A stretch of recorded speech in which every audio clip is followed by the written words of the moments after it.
Estamos ya de regreso y quiero darle los buenos días y saludar al doctor Itamar Rodríguez. Como ya lo mencionaba, él es médico, con especialidad en salud pública.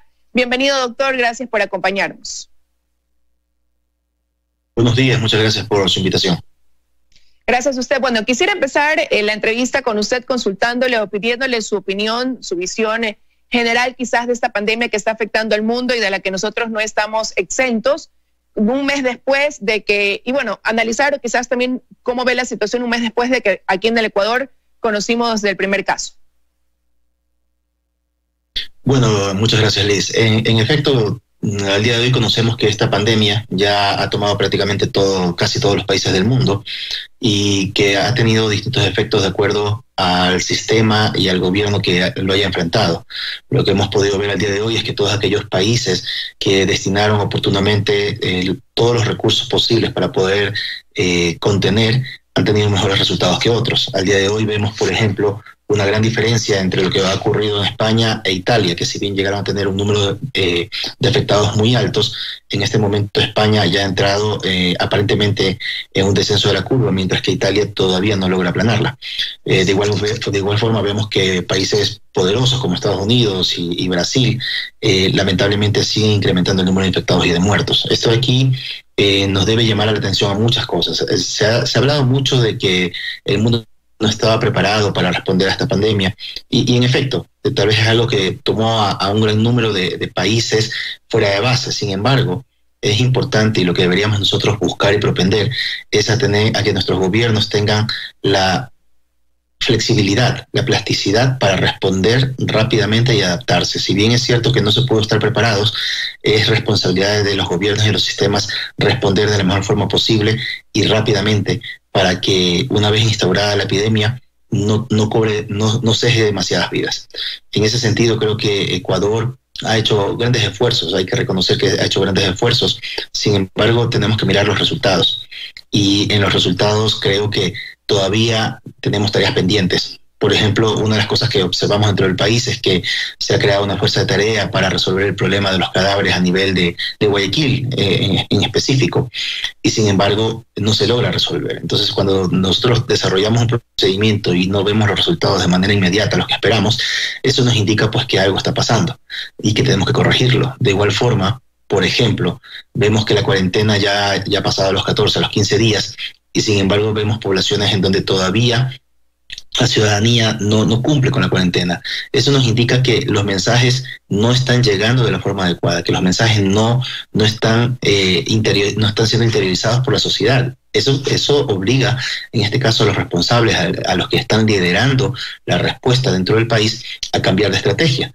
Porque no podemos solamente responsabilizar y decir a la gente no entiende, la gente no hace caso. Hay que buscar los mecanismos. Siempre se ha dicho aquí en el país que hay que propender a la educación y a la prevención. Este es el mejor momento para hacerlo. Y necesitamos que quienes lideran esta situación, esta respuesta, pues se enfoquen en este tipo de situaciones. Algo que no se ha manejado mucho, creo yo, y debería empezar a manejarse para que la gente pueda hacer conciencia. No solamente es en el hecho de que no tenemos suficiente capacidad de respuesta y que todos estamos en riesgo no solo de infectarnos, sino de que en el momento de complicarnos podemos llegar a un desenlace fatal. Hay algo más que no se ha hablado y es lo que pasa después.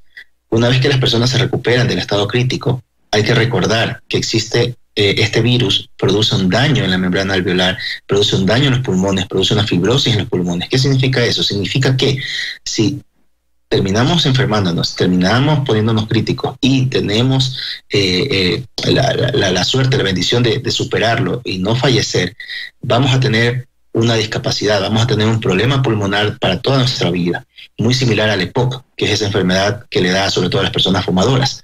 Es decir, que vamos a estar atados durante toda nuestra vida a un tanque de oxígeno y algunos otros tipos de acciones y medicaciones para poder sobrevivir. Eso es algo que tal vez no se ha dicho lo suficiente.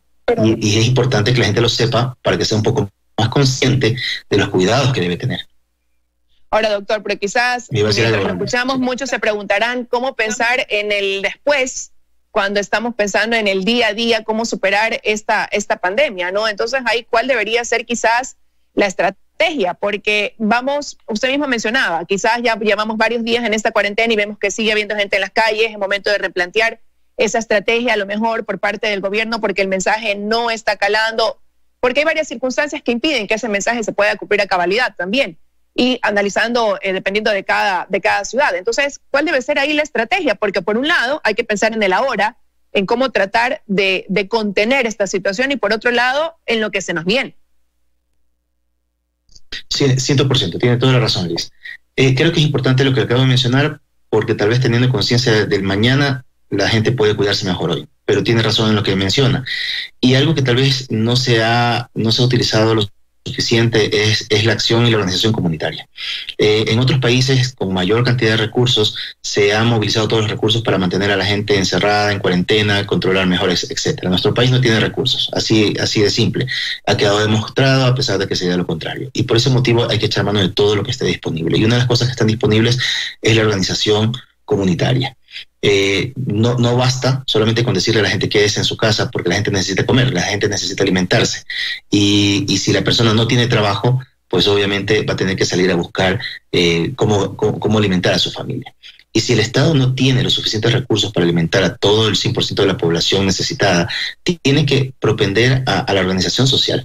Al día de hoy vemos muchas personas, muchos organismos que están queriendo ayudar, de hecho están ayudando, pero estas ayudas están dispersas, o al menos eso es lo que se observa, están dispersas. Voy a poner dos ejemplos puntuales: la alimentación y por el otro lado las ayudas de equipamiento y demás. En el tema de alimentación vemos en algunos lugares que no se llega con la ayuda como tal, y por otro lado, en otros lugares están duplicándose. Entonces reciben, por ejemplo, de la iglesia, y reciben también de alguna cadena de alimentos. Entonces eso hace que simplemente las ayudas sean inefectivas. Se necesita organización y disciplina. Otro ejemplo, vemos que están llegando respiradores, algunas cosas que están tratando de ayudar de distintos lugares, pero hay una afectación muy grave en este momento del personal de salud. Ayer escuchaba que las autoridades mencionaban que casi el 50% de las personas infectadas por coronavirus son personal de salud. Es decir, que tenemos una pérdida de la fuerza laboral primaria en este momento muy importante. Entonces, ¿de qué sirve comprar camiones si no tiene conductores? Entonces, se necesita organizarse de mejor manera. Si no podemos alimentar a todos, démosle las herramientas a la sociedad para que la sociedad se organice y pueda autoabastecerse. En este sentido, si es mucho mejor aislar un barrio, por poner un ejemplo, dado que no se puede mantener el confinamiento en sus casas, pero ese aislamiento tiene que ser con parámetros, con control, con información, para que los líderes barriales sepan lo que tienen que hacer y sepan cómo proceder, y de la misma forma puedan trabajar en conjunto. Eso se ha visto ya en otros países. Ustedes recordarán que en Italia hubieron pueblos que se organizaron y se aislaron ellos y se volvieron autosustentables para poderse proteger. De igual forma, en otros lugares se han organizado para alimentarse en común, etcétera. Ese tipo de cosas tienen que coger y tienen que estimularse, porque definitivamente el Estado no puede, ya ha demostrado que no puede, que no tiene capacidad y que no tiene los recursos en este momento para responder a todo. Entonces hay que dar un paso hacia adelante y ayudar con información y ayudando a la sociedad a organizarse. Esa sería la solución más rápida, porque lo contrario es imposible. No existen recursos suficientes en el país para pretender que el sistema y el Estado respondan por sí solo.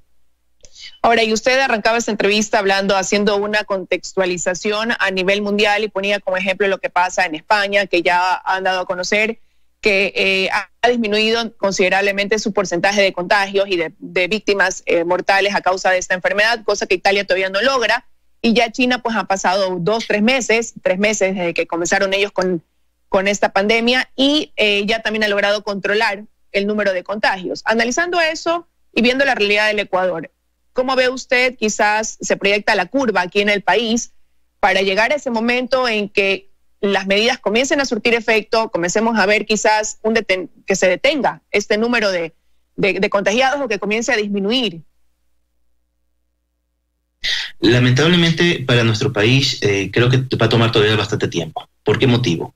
Porque al no haberse destinado los recursos, por no existir los recursos suficientes, y al no haber tenido todas las acciones necesarias en el momento específico, eso hace que todo se prolongue en el tiempo. ¿A qué me refiero? Por ejemplo, no basta solamente, la cuarentena por sí sola no basta. La cuarentena sirve si es que usted tiene un equipo de salud fuerte, robusto, numeroso, para poder contener la situación comunitaria desde las casas. Entonces, si usted lanza la cuarentena un día y recién está llegando 9, 10, 12 días después a hacer control médico, simplemente no funciona. De la misma forma, no sirve que usted, por ejemplo, lance medidas de aislamiento y distanciamiento social si es que no ha controlado la cadena de distribución de alimentos, porque obliga a la gente igual a seguirse conectando uno con otros, y así sucesivamente. Entonces, el no haber tomado las medidas en el momento que se tienen que haber tomado al mismo tiempo y con la misma fuerza, con la misma magnitud, hace que, lamentablemente, nosotros tengamos todavía que esperar un poco más de tiempo que el resto de países para poder salir de esto. Entonces, lo que yo le podría decir es que así como se ven las cosas, las variables que están puestas en este momento, nos indicaría que todavía va a pasar bastante tiempo. Y lo estamos viendo. Por ejemplo, estamos viendo cómo en este momento en Manabí se incrementan los casos, en Quito se incrementan los casos, en Los Ríos se incrementan los casos, y es casi como que es el mismo comportamiento de cuando empezó este problema en la ciudad de Guayaquil. Entonces, si queremos nosotros que esto pase, diciéndolo de una forma fácil, que esto pase rápido y cobre el menor número de vidas, se necesitan acciones mucho más contundentes, mucho más firmes, mucho más rápido, y que coincidan todas al mismo tiempo. No podemos estar nosotros yendo de provincia en provincia persiguiendo al virus. Se necesitan indicaciones claras, se necesitan criterios claros para todo el país, y eso implica que se necesita poner a liderar a personas que tengan conocimiento y experiencia en esto. La buena voluntad no basta, no basta la buena voluntad. Se necesita sumar todos los esfuerzos, todas las personas, tanto dentro del país, fuera del país, que tengan conocimiento y experiencia para que lideren al mismo tiempo. Porque si no, mientras usted está persiguiendo el virus en Manabí, entonces Esmeraldas cae. Mientras persiguen Esmeraldas, en el otro extremo, en el Oro, cae. Y eso no tiene ningún sentido. No, la idea definitivamente es tratar la contención y que no se repita en otras ciudades lo que hoy lamentablemente se vive en Guayaquil. Quiero agradecerle al doctor Rodríguez que haya estado esta mañana con nosotros aquí en los desayunos de 24 horas. Un placer.